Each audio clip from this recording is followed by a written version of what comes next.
Story with Binaca. सुनिए कहानी Binaca की जुबानी।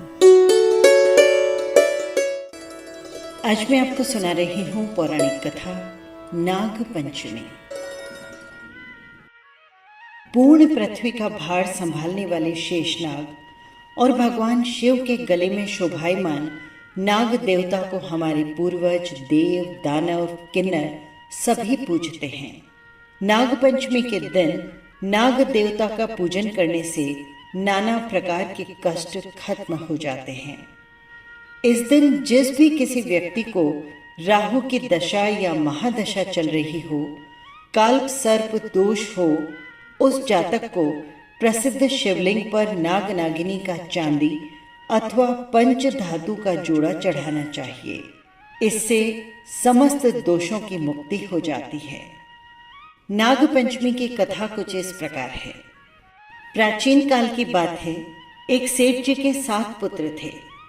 7 का विवाह हो चुका था।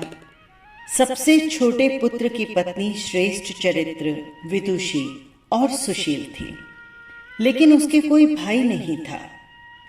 एक दिन की बात है।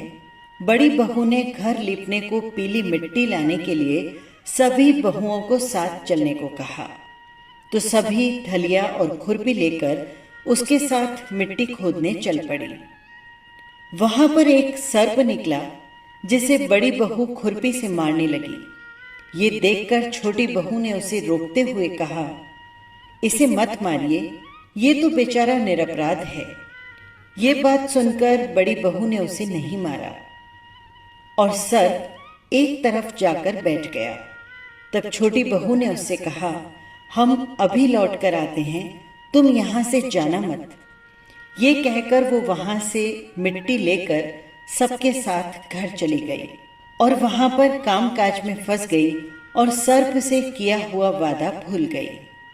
दूसरे दिन जब उसे ये बात याद आई तो वो सबके साथ वहां पहुंची और सर्प को उस स्थान पर बैठा देखकर बोली, सर्प भैया नमस्कार।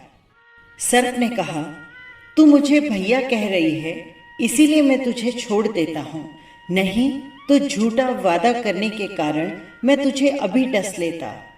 वो बोली, भैया मुझसे भूल हो गई, क्षमा मांगती हूँ। तब सर्प ने कहा, अच्छा, तू आज से मेरी बहन हुई और मैं हुआ तेरा भाई, तुझे जो भी मांगना हो मांग ले। वो बोली, भैया मेरा कोई भाई नहीं है, अच्छा हुआ कि तुम मेरे भाई बन गए और आज से मुझे एक भाई मिल गया। कुछ दिन व्यतीत होने पर वो सर्प मनुष्य का रूप धारण कर उसके घर आया और बोला, मेरी बहन को भेज दो। सबने कहा, इसके कोई भाई तो नहीं था। तब वो बोला, मैं दूर के रिश्ते का इसका भाई हूँ, बचपन में कहीं बाहर चला गया था। उसके विश्वास दिलाने पर घर के लोगों ने छोटी बहू को उसके साथ भेज दिया। उसने मार्ग में बताया कि मैं वही सर्प हूँ, इसीलिए तू डरना नहीं, और जहाँ चलने में कठिनाई लगे वहाँ मेरी पूंछ पकड़ लेना। उसने सर्प के कहे अनुसार ही किया और उसके साथ चलती हुई उसके घर पहुँच गई। वहाँ के धन ऐश्वर्य को देखकर वो चकित हो गई। एक दिन सर्प की माता ने कहा, मैं एक काम के लिए बाहर जा रही हूँ, तू अपने भाई को दूध ठंडा करके पिला देना। उसे ये बात ध्यान नहीं रही और उसने गर्म दूध ही पिला दिया, जिसके कारण उसका मुंह बुरी तरह से जल गया। ये देखकर सर्प की माता बहुत क्रोधित हुई, परंतु सर्प के समझाने पर वो शांत हो गई। कुछ दिनों बाद सर्प ने कहा कि अब बहन को विदा कर उसके घर भेज देना चाहिए। तब सर्प के माता पिता ने उसे बहुत सा सोना, चांदी, जवाहरात, वस्त्र और आभूषण देकर उसे घर पर पहुंचा दिया।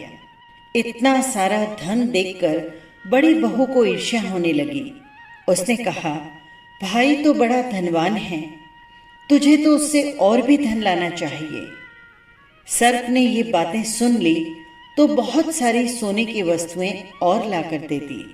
ये देखकर बड़ी बहू ने कहा, इनकी तो झाड़ने की झाड़ू भी सोने की होनी चाहिए। तब सर्प ने झाड़ू भी सोने की लाकर रख दी। सर्प ने छोटी बहू को हीरे मणियों से जड़ित एक अद्भुत हार दिया। उस हार की प्रशंसा उस देश की रानी ने भी सुनी और वो राजा से बोली, छोटी बहू का हार यहाँ आना चाहिए। राजा ने मंत्री को हुक्म दिया कि वो हार लेकर शीघ्र उपस्थित हो। मंत्री सेठ जी के घर गया और जाकर बोला, महारानी जी छोटी बहू का हार पहनेंगी, वो हार मुझे लाकर दो। सेठ जी ने राजा के डर के कारण छोटी बहू से हार मंगाकर दे दिया। छोटी बहू को ये बात बहुत बुरी लगी।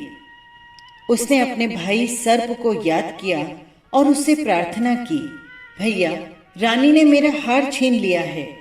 तुम कुछ ऐसा करो कि जब वो हार पहने और जब तक हार उसके गले में रहे तब तक वो सर्प बन जाए, और जब वो मुझे लौटा दे मेरे गले में आते ही वो हीरे और मणियों का हो जाए। सर्प ने वैसा ही किया। जैसे ही रानी ने हार पहना वैसे ही हार सर्प बन गया, और ये देखकर रानी चीख पड़ी और रोने लगी। ये सब देखकर राजा ने सेठ के पास खबर भेजी और तुरंत छोटी बहू को वहां बुलवा भेजा। सेठ जी डर गए कि राजा न जाने क्या करेगा। वे स्वयं छोटी बहू को साथ लेकर उपस्थित हुए। राजा ने छोटी बहू से पूछा, तूने क्या जादू किया है? मैं तुझे दंड दूंगा। छोटी बहू बोली, राजन, धृष्टता क्षमा कीजिए, ये हार ही ऐसा है। मेरे गले में हीरों और मणियों का रहता है, और जब किसी दूसरे गले में जाता है तो सर्प बन जाता है। ये बात सुनकर राजा ने सर्प बना हार उसे देकर कहा, अभी इसे पहन कर दिखाओ। छोटी बहू ने जैसे ही उसे पहना वो हार हीरों मणियों का हो गया। ये देखकर राजा को उसकी बात का विश्वास हो गया और प्रसन्न होकर उसने बहुत सी मुद्राएं उसे पुरस्कार में दे दी। छोटी बहू अपने हार और मुद्राओं को लेकर घर लौट आई। उसके धन को देखकर बड़ी बहू ने ईर्ष्या के कारण उसके पति को सिखाया कि बहू के पास कहीं से धन आया है। ये सुनकर उसके पति ने अपनी पत्नी को बुलाकर कहा, ठीक ठीक बता, ये धन तुझे कौन देता है? तब वो सर्प को याद करने लगी। उसी समय तब सर्प देवता प्रकट हुए और कहने लगे, यदि मेरी धर्म बहन के आचरण पर जो कोई संदेह करेगा मैं उसे खा लूंगा। ये सुनकर छोटी बहू का पति बहुत प्रसन्न हुआ और उसने सर्प देवता का बड़ा ही आदर और सत्कार किया। उसी दिन से नाग पंचमी का त्योहार मनाया जाता है और स्त्रियां सर्प को भाई मानकर उनकी पूजा करती है। इति कथा संपन्न। फिर मिलेंगे किसी नई कथा के साथ। नमस्कार।